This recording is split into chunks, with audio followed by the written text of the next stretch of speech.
So thank you very much, Eileen, for that. I think even despite the technical hiccups, I think we all got the issues that you were raising and the importance that it is in the way that that we calculate different levels of poverty. So now I would like to welcome Anne-Marie Gray, who is going to use data from the 2008 Life and Time survey from the Attitudes and Experiences of Ageism and Ageing module to present some of these results and give us some insight into the attitudes of society to older people today. Anne-Marie will talk for about 15-20 minutes, and then Dame Joan Harbison is going to give a response to the survey, to Anne-Marie's presentation. We'll then have time for about 15 minutes of questions, and then finish with lunch, which I think has been served outside in the foyer. But obviously, hopefully, you'll be able to continue the discussion as we eat our lunch. So, over to Anne-Marie.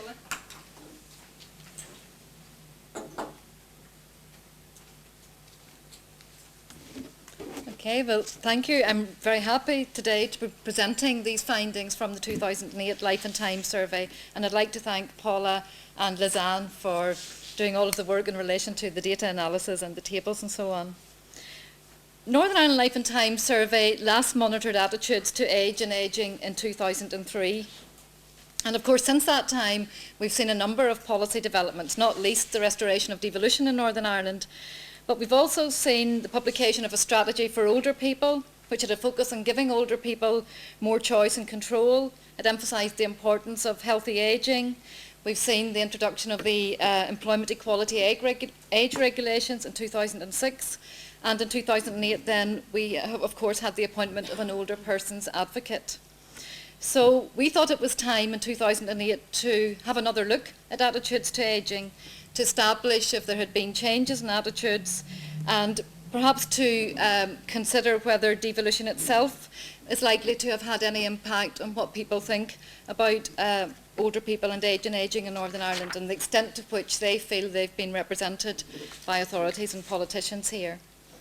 So what I'm going to talk about today just really reflects some preliminary analysis of these findings, and I'm going to focus on what we consider to be the most significant changes in attitude since 2003 with regard to how older people are respected and are treated generally in society. I'm going to talk a bit about perceptions of how older people are treated with regard to three key areas: health, employment and financial services. And then just say a word or two on attitudes about how older people are represented. First of all, what do we mean by an older person? When Life and Times first asked about attitudes to ageing in 2003, there was a consensus around that time that 50 should be the cut-off point, which I think many people wouldn't agree with.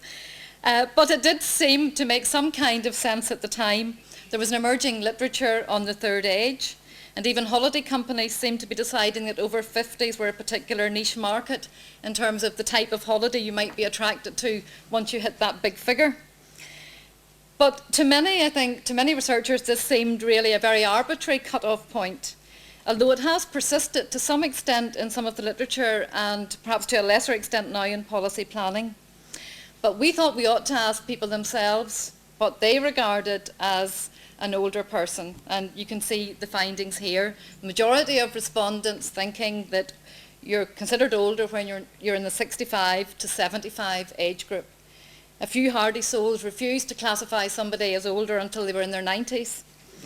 But based on the consensus, we've tended for the most part to break down results by under and over 65s. And in the research update that you have, just where it's been appropriate, we've used the 50 cut-off point, which was used in the last survey for purposes of comparison. So what do the survey findings tell us then? Well, they do indicate some change in attitudes. So if we look at the first table about how the general population feel people treat you once you get older with more or less respect, it does seem that things have got a little bit better for older people. So on this question of respect, we see a decline in the proportion of people who feel that you're treated with less respect when you get older. So that's a fall of 9% overall. What I want to point out here is that the decline has actually been more marked in the over 65 age group. And I think that's going to be a feature of these summary findings as I go through them. So that decline is 13 percentage points. Now, this apparently positive change in attitudes is reinforced by the findings of the next question on whether older people as a whole are treated better or worse because of their age. And again, here we can note a slight fall, 5% overall, and then just a little bit more of a drop in the over 65 age group again. So we seem to have a general feeling that things have got a bit better. What's beginning to emerge is that that feeling is actually more marked in the over 65s. We get a slightly different picture now if we begin to look, though, at perceptions of how older people are treated by institutions and by professions. So we're really drilling down a little bit into the findings now. The notion that things have got a bit better might be accounted for in part by a raising of awareness of older people's issues. There's definitely been some discussion in the past few years about the policy developments I mentioned earlier, including media discussion, which may have affected perceptions. And we did ask in the survey about the extent to which people were aware of Age Awareness Week, and just over half of the respondents, 51%, said they were aware of Age Awareness Week, which does suggest, that there's been a growing consciousness about these issues. But let's look now at some of the specifics. This is a bit of a, maybe not complicated, but a crowded table. We asked people about whether or not they had perceived that their family or friends had been treated unfairly. And we're going to look here at first two questions relate to health and social care, and then the financial sector, and then employment. Now, if we take those sectors together, we see an increase in perceptions of unfair treatment. So more people feel that older people are treated unfairly. The greatest concern, as you can see there, is expressed in relation to health and social care. But that's not where the biggest increase has been. The biggest increase has been in relation to employment and in relation to the financial sector. So you can see from the table that the number of people who feel that a family member or a friend was not treated as well by an employer because of their age has doubled. Now, we have to qualify that by saying that it's doubled from quite a low base, from 10% to 20%, but it is still a significant increase. And in the survey, we did ask more general questions of respondents about their perception of how people were treated in relation to recruitment for employment and in relation to training opportunities. And here also we do find high perceptions of unfair treatment and discrimination. So employment certainly seems to be a growing area of concern, as does financial services. We have to remember too, though, that when we looked at this particular issue of employment in 2003, we were discussing that in a hugely different context. And at that time, the policy debate was about encouraging older people to stay in work. There was talk about raising the compulsory retirement age. That's not the kinds of debates we're seeing now. There's much more competition for employment. The UK government has made explicit its intention to prioritise the 18 to 25-year age group in terms of what action it's going to take in relation to this economic recession.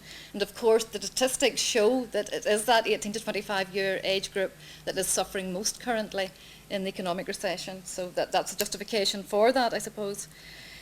And while we have we've seen the introduction of this legislation in terms of age discrimination and employment, it doesn't give everyone the right to insist that they stay in work after 65 as retirement age. They have the right to request that from their employer, but the employer can set criteria which they then can use to assess whether or not that person should be allowed to remain in employment. So there's no automatic right to stay in employment. There's a clear disparity also between the results, as you can see, for those aged under 65 and those who are older again. So there's virtually no change in the proportion of over 65s in terms of the ageism they perceive against family and friends in relation to health and social care. We might have expected those rates to be higher, given that the over 65s are more likely to have friends in that age group, but we're not seeing that increase. And whilst there's been increases with regard to the over 65s in relation to employment in the finance sector, the proportion of people reporting problems in that age group remains quite small, and certainly smaller than those perceived by the younger age group. If we look now at how the over 50s feel, how many of the over 50s feel they themselves have experienced unfair treatment, we see that there's really relatively few reports of unfair treatment or discrimination. And again, the most marked increases have been with regard to employment and financial sector in terms of personal experiences. But again, these are statistically slight, as you'll see in your research update. It's really with regard to questions relating to how health and social care workers treat older people that we begin to see greater concern amongst the over 65s. So this is the area where they're really expressing their greatest concern. Over 65s themselves, 39% of them feel that older people are treated differently in terms of waiting lists. Now that in fact isn't an increase in the 2003 figure. It represents a small decline from the 2003 number of 42%. The number who feel that older people are treated differently with regards to attitudes of health and social care staff is 38%, and 38% with regard to being treated differently in relation to treatment. I think there's 2 points just reflecting on those particular findings. Firstly, there has been no consistent increase, but those figures are still very high for an age group which, as you have heard, in relation to other aspects of this survey, can be characterised more for its content than its discontent. So this is not, on the basis of what we're finding, a complaining age group. And I think for that reason, these fairly large figures do give rise for concern. Secondly, it's again in this under 65 age group that we find more perceived ageism. In fact, the number of those under 65 who saw a problem with the attitude to older people among healthcare professionals increased by 18 percentage points since 2003, from 44% to 62%, and that's a very significant increase. So those are some of the concerns that have been raised by those under 65 and those over 65. So let's look now at perceptions of how older people feel that they are represented. A large majority of respondents to our survey felt that authorities don't do enough for older people. And there's been some increase in the figure, the number of people expressing that view in 2003. What I'd asked you to note here is that this increase is not actually driven again by the voice of older people. It's the under 65s who are expressing the most discontent in relation to this particular question. On the question of how our respondents felt they were represented by Northern Ireland politicians, only 23% of respondents felt that our politicians adequately represent older people. And actually 21% of respondents felt that they could neither agree or disagree with the statement, which I think in itself is a significant finding. In relation to representation by politicians, the views of the under 65s and the over 65s is very, very close. There is no significant difference in those views. I think this sense then of inadequate representation may account in part for the very big majority of respondents who said that older people needed an independent body outside government to champion their rights. Over 80% of people felt that that should be the case. We also had a finding of 88% of respondents are agreeing with the statement that older people need to stand up more actively for their own rights. So there is some support for older people becoming active in that respect. So I'm just going to take a moment or two now just to raise some of the potential issues which may come out of these findings.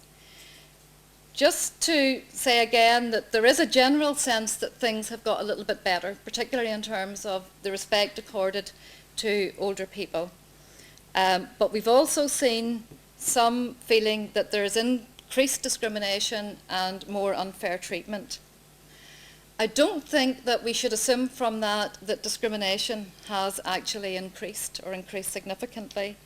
It may be that there's greater awareness, that there's more sensitivity to the issues, that actions, behaviours or policies that would not have been defined as ageism in 2003 would be in 2008. I think that's a distinct possibility. I think it's very interesting, this difference in attitudes among the under and over 65s. When NILT first conducted the survey in 2003, they identified what they called an angry generation, a group of 44 to 59-year-olds who were expressing higher levels of discontent, and we're continuing to find that. If anything, they feel things are worse.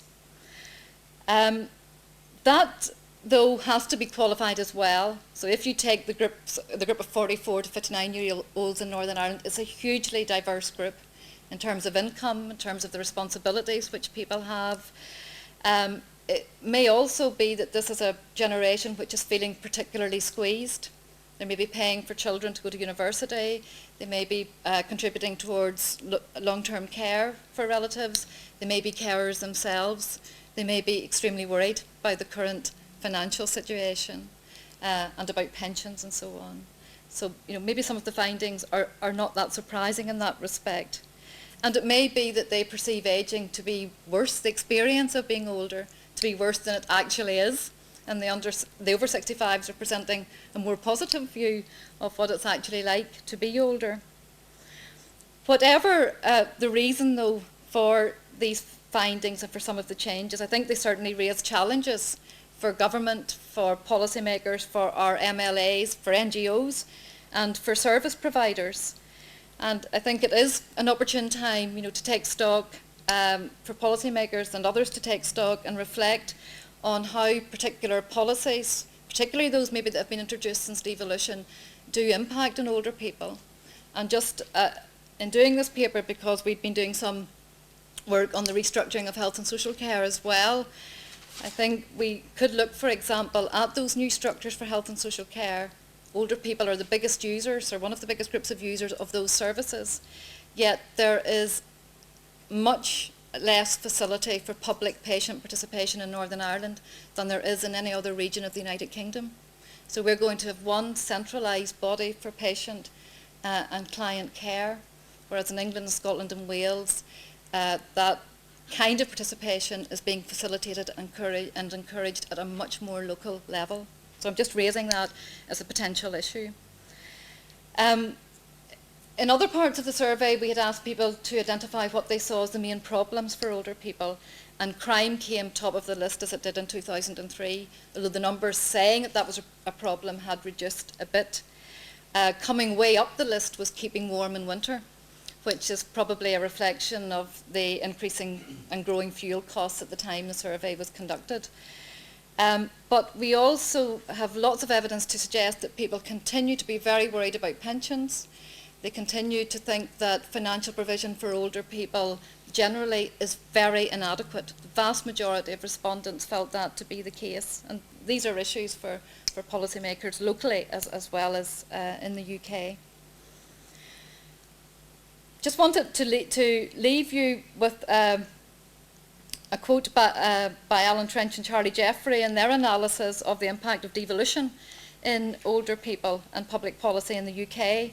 And in that publication, they referred to Northern Ireland as having the most disjointed and limited approach to ageing issues in the UK. And I think then that raises a concern about what we need to do then to begin to address that issue and the extent to which this structural problem in terms of the policy approach is impacting on the services which older people can access and on the perceptions of what it's like to be older in Northern Ireland. Thank you.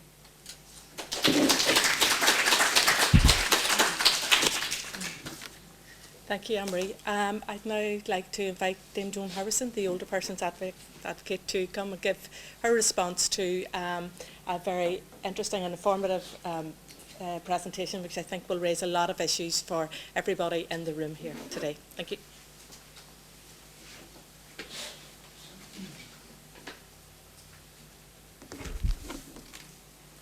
Thank you very much indeed. Ladies and gentlemen, Anne-Marie and all the other researchers.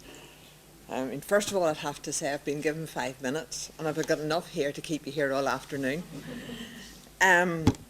which I'm sure you wouldn't want. But actually, the issues that have been raised by Anne-Marie with you this morning are so huge and so important, and they echo so closely the issues that are being brought to the Office of the Older People's Advocate, that really, it is hugely important that we think about them and we address them.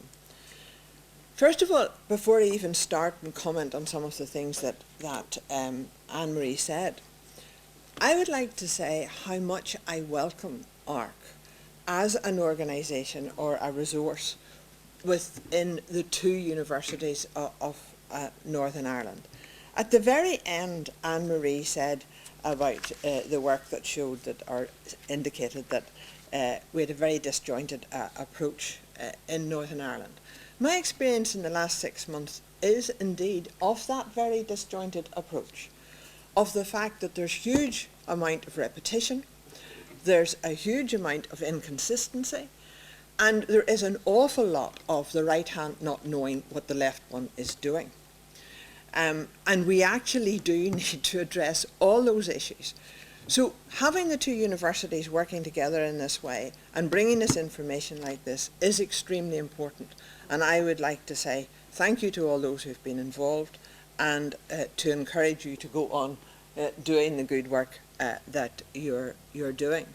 And I think the sort of work information that we have here from in-depth interviews about the actual attitudes and how people are feeling is actually a very important part of our knowledge base. Because one of the things that is happening increasingly, and I know that there are people in this room who have heard me at this before and know how deeply I feel about it, and that is, I really do not feel that older people should be asked any more about what their interests, what their needs are, because in actual fact, there's been so much research on what older people think their needs are, and it's all sitting on shelves somewhere and not being used. So we actually need this sort of research which actually allows us to take action and to move forward. So I very much welcome the whole of the work in the Life and Time survey on older people, and hope that that continues. It is encouraging that the general attitude of older people themselves to how they are regarded is improving, and that is encouraging. And it's reflected in other research in other places. But it's not by any means, as Anne-Marie has told you, the end of the story. I mean, one of the things that also I think may have something to do with that is the great amount of intergenerational work that is now being done particularly here in Northern Ireland. There's the ones that we know about. And it is one of the things that I've been talking to Patricia Loosley, the Children's Commissioner, Children's Young Persons Commissioner, about, and we hope to do something together on intergenerational work in the autumn. And I do think that that sort of work helps enormously to change attitudes. But certainly as the older people's advocate, and my role in bringing to the attention of government the sort of issues that impact on older people, then it is this sort of research helps me enormously. Anne-Marie mentioned the older people strategy. We're hoping to actually give it a bit more life again come the autumn, and I'm hoping that I will be very involved in that. One of the issues that I am particularly concerned about and interested in at the moment, and indeed talking to all those who will listen to me, ad nauseum probably, is the whole business of ageing well. There is no doubt the research that we have available to us demonstrates that the longer we can keep people mentally fit and mentally engaged and involved in society, the less time we are going to have to look after us oldies as we get older and more infirm. So it is very important that we actually work together to improve the whole business of keeping us mentally and physically fit and well for as long as we possibly can. In terms of attitudes, I think the whole business about the age at which you become into the older category is actually quite an interesting one, and one which I actually do think the attitudes are changing. And I think it was interesting that in this piece of research it was the sort of, you didn't fall into that category until you were in the sort of 65 to 75 bracket. I have been told off quite severely by some of my older colleagues for using the word elderly, which I now no longer use. And I also mentioned the other day that I said I was growing old, and they said, no, you are growing older. So will you please watch your language? It's very important. I was interested that you thought there was, I think that's my phone, that Age Awareness Week is now known more about.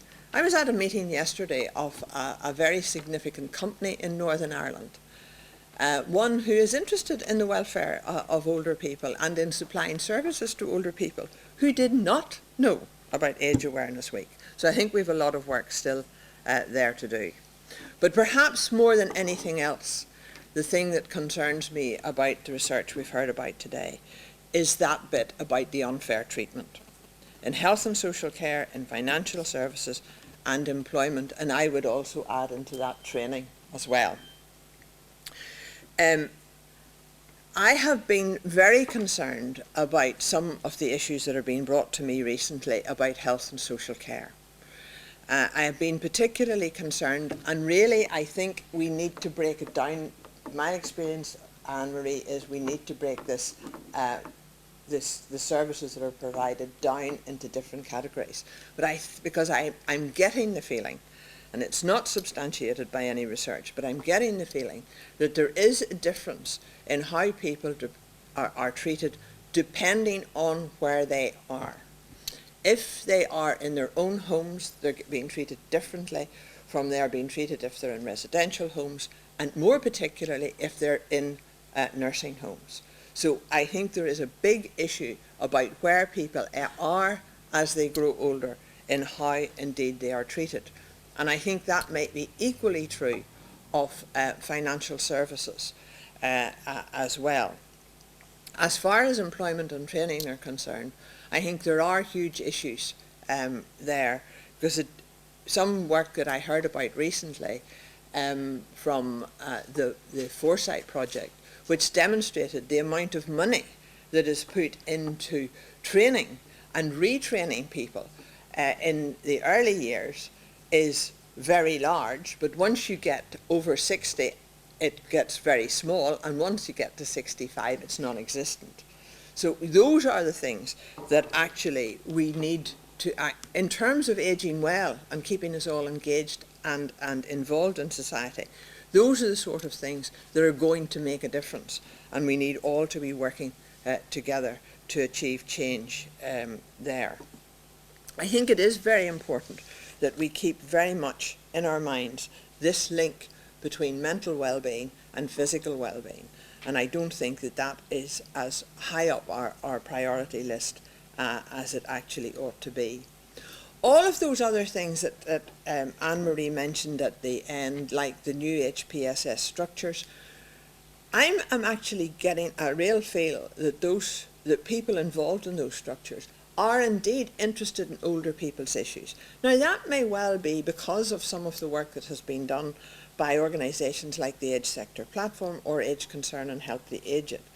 The Can't Eat and Heat campaign certainly has made, I believe, a significant difference to how the Assembly views older people. So maybe there is an opportunity with the new HPSS structures to change some of the attitudes and to bring about a very significant change, so that when Anne-Marie and her colleagues do this in 5 years' time, there will be a very different attitude demonstrated there. There is a huge fear amongst older people about being safe in their own home. And as older people's advocate, I am trying to work with a whole range of people, but it's one of the areas where there is huge overlap and a number of people who are actively involved in it is absolutely vast, and trying to get them all to work together is going to be a challenge for all of us. In the end of the day, money is one of the biggest issues, and we heard that from Professor Evison. Money and pensions and how we use it is one of the big issues for all of us as we grow older. And I have actually been talking to the Commissioner in Wales about doing a Celtic fringe onslaught on the Department of Work and Pensions. Maybe it will not bring about any big change, but I think it's very important that we actually do it. So watch this space. We will be working on that. I think there are huge challenges to us about, but in the end of the day, I think prevention is better than cure. What Anne-Marie has told us are the things we've got to look out for, and I hope it will help us all in the work we are doing to improve the life and times of older people.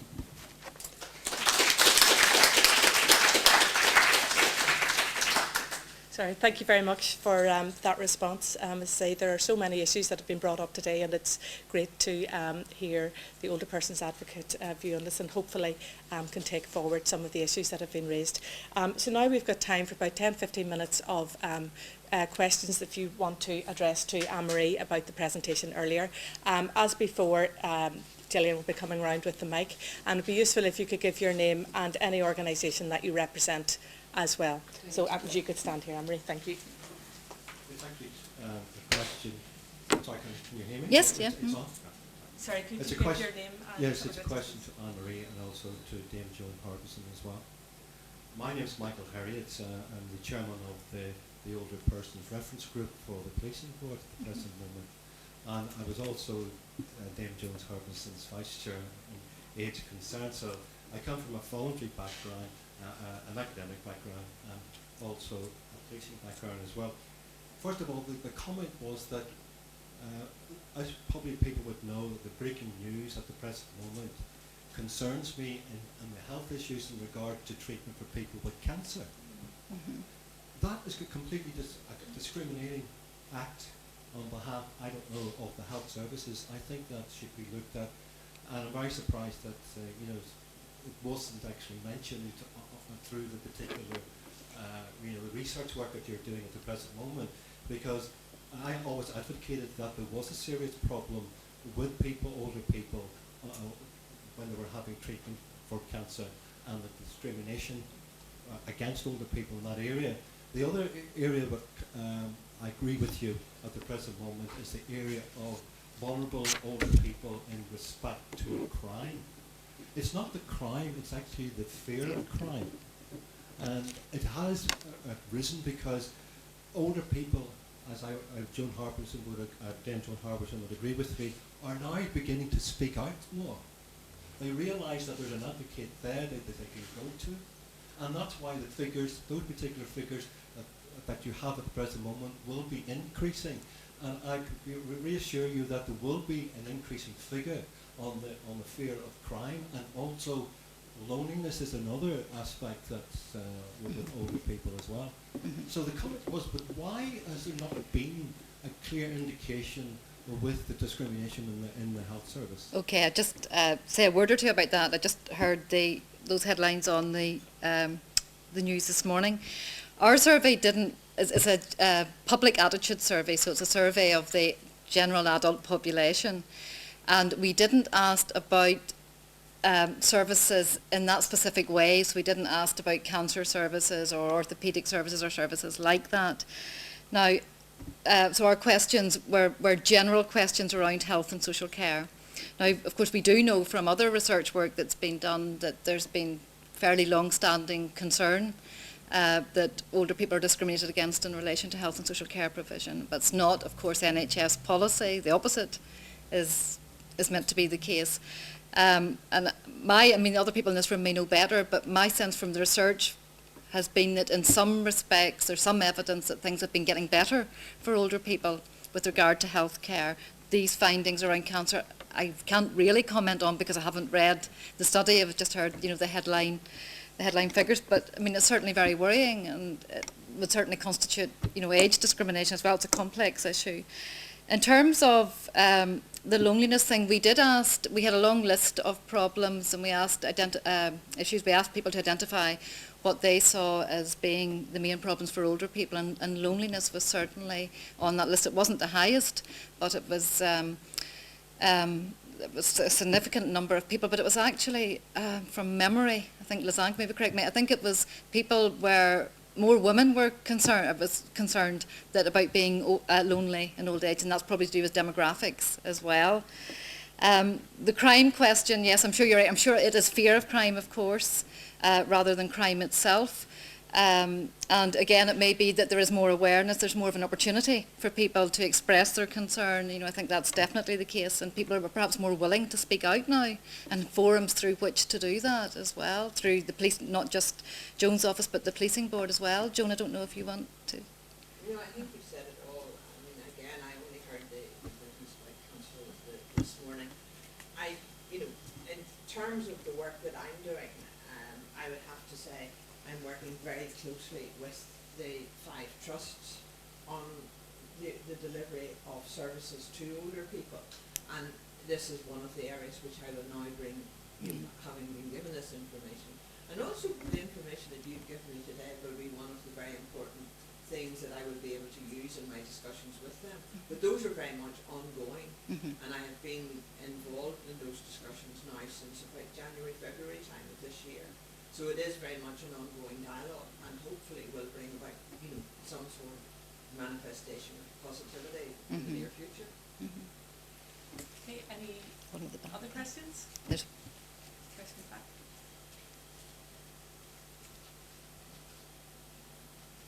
My name's Joan Cosgrove. I'm from Newton Abbey Senior Citizens Forum. First of all, thank you very much. That was very well delivered, and as well as that, I could understand it, so it's great to have a piece of research that you don't have to go looking to find out what it means. So thank you very much, and I can take that back to my group. The one thing that concerns me is in attitudes, what keeps missing out with all research, except when Action on Elder Abuse does it, is that elder abuse, like child abuse, but child abuse has now got prominence, which is rightly so. I'm not degrading that in any way. But surely researchers like yourself that would have a fair influence should be also including the fact, not fiction, fact, of the widespread elder abuse, both emotionally, economically and physically, that happens within our society today. And while we may not, those of us who don't suffer at the moment from it, need to be aware that there are many of my peer group that do suffer from it within Northern Ireland, and I would like to see it included more and brought more to the fore in any research. I think the only information we have from this survey on elder abuse was that 14% of respondents identified elder abuse as a problem for older people. I think, again, it's a very specific area which is probably not best looked at in a general attitude survey in terms of the number of people who are experiencing elder abuse. It's not the sort of thing you can do with a survey of this type. Although what we could do would be to look at public attitudes perhaps in more depth at some point in relation to the abuse of older people and how that's perceived by society. But I think there are other people in both universities, Queen's and University of Ulster, who are working on issues around elder abuse, and it's certainly become a very, very I think, increasingly well-researched area in terms of academic research. Joan, do you want to? I think when you're doing a research such as this, if you're asking the question, you're raising the awareness. Mm-hmm. Yeah, that's You true. know what I'm saying? Yes, that's true. I think, Joan, you're absolutely right.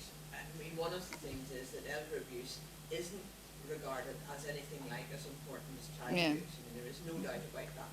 And yet the number of older people who experience some sort of abuse, and I think the fact that Joan has broken it down into different sorts of abuse is actually very important, because, you know, the physical abuse side of it may actually be less, but we don't know, than the psychological Or financial, yeah.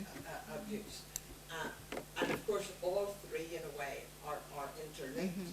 So we actually, I mean, any research that is being done, if it's going to raise awareness but also provide us with more information about that, will be extremely helpful. Question from Jeremy in the back there. Jeremy Harbison. Thank you very much, Anne-Marie, for the results reported. Could I take you back to a couple of your results? I think one of the questions was, are public bodies, authorities, could you do more for older people?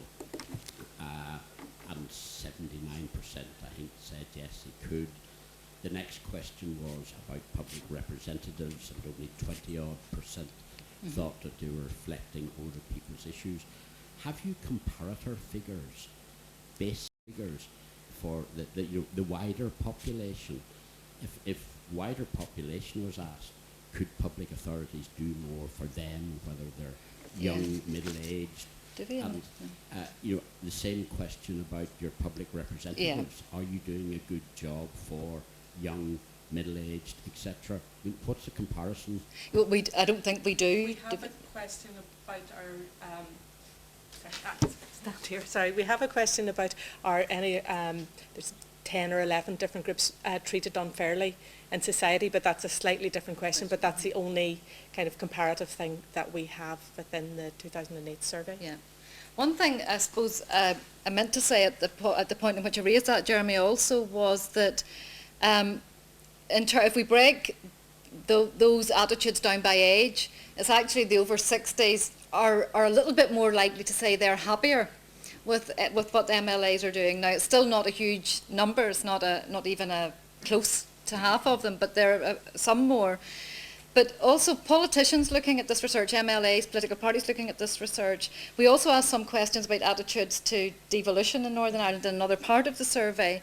And it's the over 60s who are the most positive about devolution. And in terms of people who say they voted in the last election, I think it was 42% of 18 to 29-year-olds say they voted, but over 70% of 60-year-olds say they voted. So, you know, I think that speaks for itself in terms of an incentive for political parties to respond to older people's issues. Question here, Paul.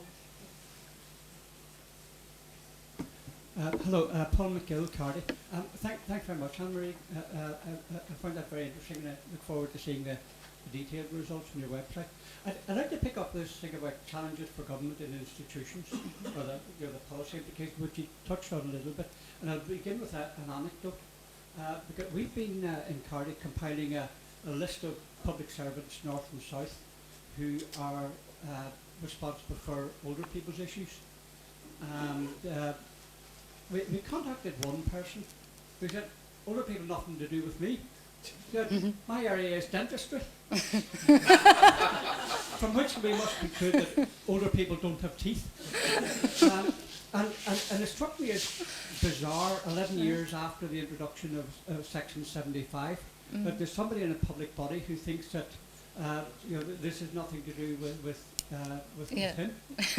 So could you talk a little bit more about what you see as being the policy implications of your findings for government and for statutory bodies? Gosh, how long have I got left? That's maybe a different session. I think it is a different session, but I mean, you touched there on Section 75, and I think, in Northern Ireland we do have this advanced equality, when it comes legislation, which would seem to to provide some facility for greater protection for people. Now, I know this concern has been raised in other areas in relation to gender particularly, but I think it also applies to age.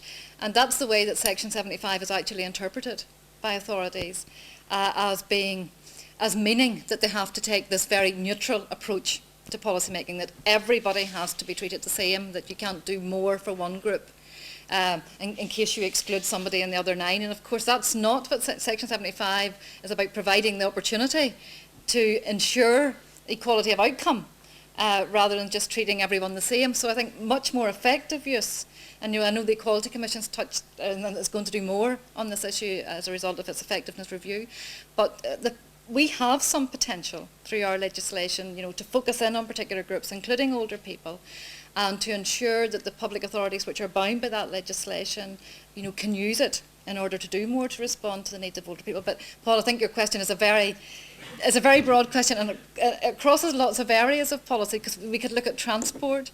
We've been doing some other work in terms of just using Northern Ireland statistics, some work we've been doing with NISRA, and as part of the social care aspect of that, we've seen all kinds of issues around the amount of resourcing still being allocated to nursing home care as opposed to domiciliary care, even though we have a community care policy and have had for some time, for example. There's issues around carers. It's vast, I think really vast. Okay, time for one very last quick question. I think everybody's probably ready for lunch.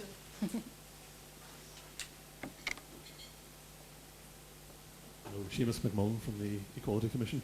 Anne-Marie, you talked there about the perceptions of unfair treatment, and I think you concluded that the proportion of people reporting problems remains quite small. Did you follow that up at all to see why that might be, or No. do you have any sort of evidence from your own experience as to why that might be the case? No, in the survey we don't pursue that. I mean, we may have an opportunity at some point to pursue some of these issues through qualitative work, I think, with people, which would be very good. Other research would suggest sometimes that the older people are less likely to complain about things, that some of the poverty research would suggest that older people don't have such high expectations and so on. I think that's changing to some extent, and I think if we look at that 44 to 59 year age group, some of the attitudes coming from them may be as a result of the fact that they're less likely to be quiet about things, and they're also therefore less likely to be quiet about things as they move into older age. So I think the idea that older people sit quietly and be content and have less expectations is going to be a myth for the future. But it may also, some of it may also be the fact that things are not as bad as they are perceived to be always.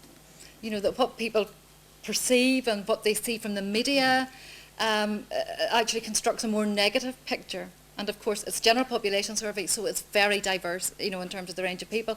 If we were to focus on particular groups, if we were to look at groups by income, and all kinds of things like that, I think we would be seeing different kinds of results. Okay. Well, thank you very much. I think, as Anne-Marie said, we could be talking about this for the rest of the day. As Anne-Marie said at the start of her presentation, this is very much preliminary analysis. The fieldwork only ended a few months ago, so we've been working very hard to get the data on the website, and Anne-Marie has been working very hard to prepare this presentation today. So hopefully there'll be a lot more coming out the next few months. I also want to say that the same module of questions was asked in the Republic of Ireland. So we haven't got the data together for that, but hopefully come the autumn we'll be able to look at attitudes both here in the north and in the south. So I think this is the model we used in 2003. So hopefully a lot more information coming out then. You've been here for a presentation today based on a survey, and being good survey methodologists, we've got a survey for you to complete. So there's an evaluation form in your pack, so we'd be very grateful.